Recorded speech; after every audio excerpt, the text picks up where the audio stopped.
ஆற்றல் சேமிப்பு. இப்போ நம்ம இதுக்கு முந்தைய பாடத்தில் என்ன பார்த்தோம்? உணவுப் பொருள்கள் பார்த்தோம். உணவுப் பொருட்களில் சத்துள்ள உணவுகள் பார்த்தோம். அது ஏன் சாப்பிடணும்னு பார்த்தோம். நம்ம உடம்பு நலமாக வலிமையாக இருக்கணும்னா. சரி, நம்ம உணவுகளை சாப்பிட்றோம். எதுக்காக சாப்பிட்றோன்னா ஆற்றல், நமக்கு தேவைப்படக்கூடிய ஆற்றல். நம்ம பேசுகிறதுக்கு நமக்கு சக்தி தேவை, நடக்கிறதுக்கு சேவை, படிக்கிறதுக்கு, எழுதுறதுக்கு, பார்க்குறதுக்கு, அப்படி நம்ம பண்ணக்கூடிய ஒவ்வொரு செய்கைகளுக்கும் நமக்கு ஆற்றல் தேவைப்படுகிறது. நமக்கு தேவைப்படக்கூடிய ஆற்றலை உணவுப் பொருள்களின் மூலமாகத்தான் நம்ம எடுக்கிறோம்.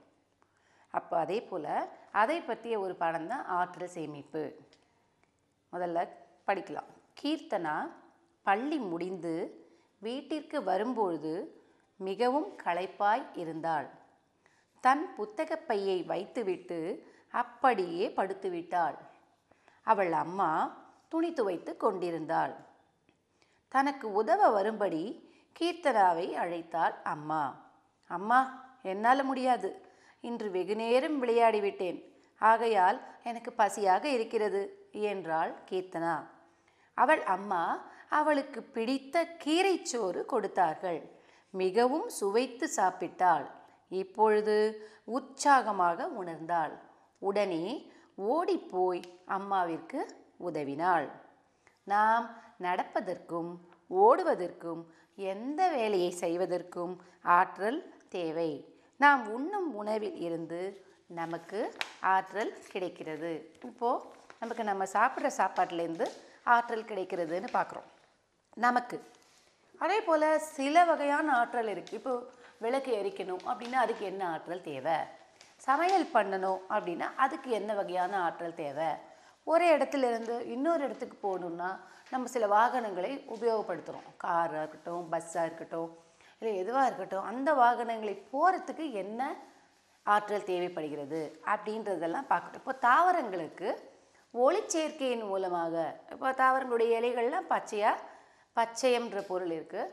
அது ஒளிச்சேர்க்கையின் மூலமாகத்தான் தன்னுடைய ஆற்றலை அது சேமித்து கொள்கிறது, உணவை தயாரித்து வைத்து கொள்கிறதுன்னு தெரியும். இப்போ இந்த படங்களை பாருங்கள். மனிதனுக்கு ஆற்றல் தருவது உணவு. இவற்றிற்கு முதல் படத்தில் ஒரு பேருந்து, கார், ஸ்கூட்டர், பைக் இருக்குது. இதுக்கு என்ன தேவைப்படுகிறது? என்ன தேவைப்படும்? இதுக்கு கட்டாயம் இதுக்கு எரிபொருள், அதாவது பெட்ரோல் அல்லது டீசல் தேவைப்படுகிறது. அது இருந்தால் தான் இதனால் ஆற்றலாக போக முடியும். அடுத்தது பாருங்கள்.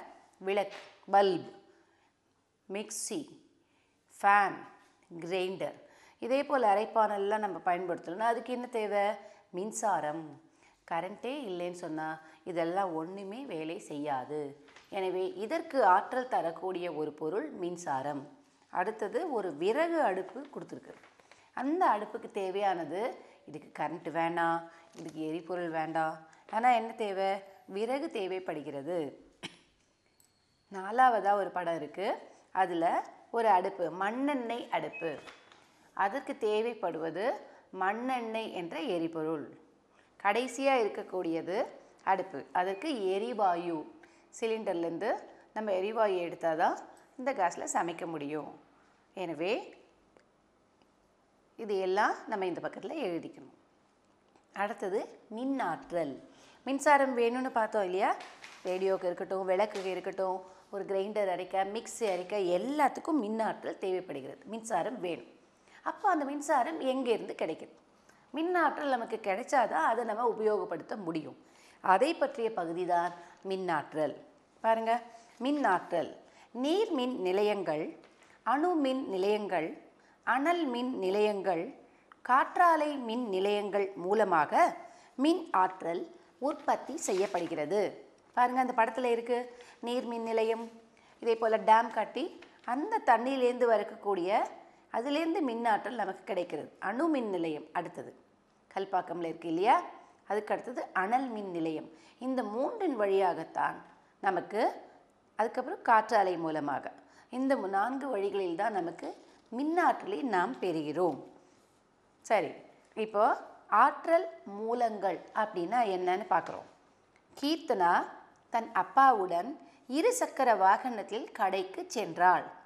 திரும்பி வரும்பொழுது பெட்ரோல் நிலையத்தில் பெட்ரோலை நிரப்பினார். அங்கு வைக்கப்பட்டிருந்த ஒரு விளம்பர பலகையை பார்த்து வியந்தாள். அந்த விளம்பர பலகையில் பெட்ரோலும் டீசலும் வற்றும் வளங்கள்.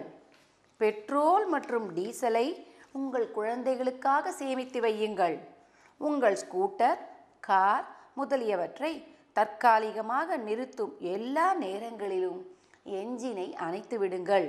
ஒவ்வொரு துளியும் நீங்கள் இன்னும் சிறிது தொலைவு செல்ல உதவும். அப்பாவிடம் அந்த அறிவிப்பு பலகையை காண்பித்தாள். டீசலும் பெட்ரோலும் வற்றும் வளங்கள் என்று குறிப்பிட்டிருக்கிறார்களே, ஏன் என்று கேட்டாள்.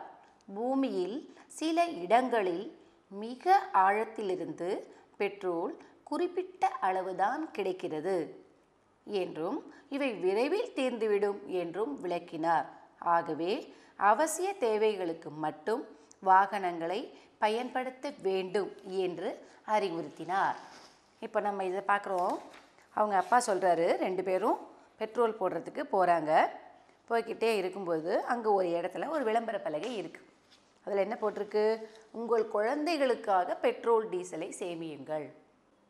பல 100 வருடங்களாக இருக்கக்கூடிய நிரப்புக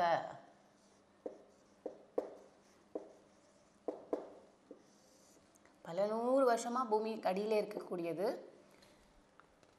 மின்னாற்றலாக மாறுது. அதுதான் நம்ம மூலங்கள்னு சொல்கிறோம். அப்போ முதல் ஆன்சர் பெட்ரோலிய பொருள்கள். பெட்ரோலிய பொருட்கள்னு சொல்லலாம்.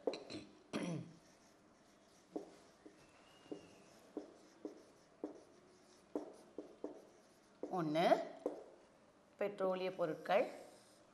அதுலேயே நம்ம பெட்ரோல், டீசல் ரெண்டுமே பெட்ரோலிய பொருட்கள் தான். ரெண்டாவதா நிலக்கரி. இது ரெண்டுமே புதுப்பிக்க இயலா ஆற்றலின் மூலங்கள் அப்படின்னு நம்ம சொல்கிறோம். அடுத்த நிரப்புக தேசிய ஆற்றல் சேமிப்பு நாள் டேஷ். தேசிய ஆற்றல் சேமிப்பு நாள் டிசம்பர்